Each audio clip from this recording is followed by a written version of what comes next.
Then it says, so Jesus stood still and commanded him to be called. Then they called the blind man, saying to him, be of good cheer, rise, he is calling you. Oh my God. So we see that the guy screamed a first time and he said, Son of David, Jesus, Son of David, have mercy on me.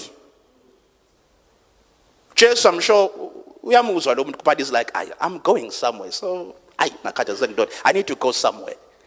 But the guy screams a second time and he says, Jesus, Son of David, have mercy on me. And these guys around him, they were saying, daughter, keep quiet. Jesus is not interested in what you are saying. Keep quiet, daughter. But it says here that Jesus stood still when he heard this guy. And he said, you know what, daughter, come to me. And not only did he say, come to me, but the guys in the crowd said, Jesus is calling you. This is interesting. These guys were trying to quiet this man.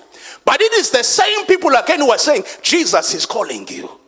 They were trying to quiet him, but they're saying, you know what? Jesus is calling you. You know, whoever looked down upon you, whoever said that you would amount to nothing, they will see God doing great and mighty things in your life. Hallelujah, hallelujah. You know, there's a saying, they call it validation by association. Validation by association. They only validate you when they see you with a particular person. But they will see you with that person. Other people who are high in the upper echelon, they shall recognize what God is doing in your life. Hallelujah. Hallelujah. So Jesus and commanded him to come. Hallelujah. Now let's look at verse 1. It says, and throwing aside his garment, he rose and came to Jesus. And throwing aside his garment, he rose and came to Jesus.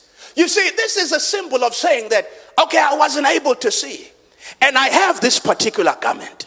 There are garments that we are wearing. Some people are wearing the garment of low self-esteem. Some are wearing the garment of anger. Some are wearing the garment of people saying that they will never amount to anything. Some are wearing the garment of poverty. But today you need to remove that garment. You need to remove that garment. When he heard that Jesus was calling him, he said, I need to remove this old man, because as I encounter Jesus, I shall be able to see. We hold on to our garments, but today remove that garment. Remove that garment. Remove that garment. Remove the garment of pity. Remove the garment of anger. Remove your garment.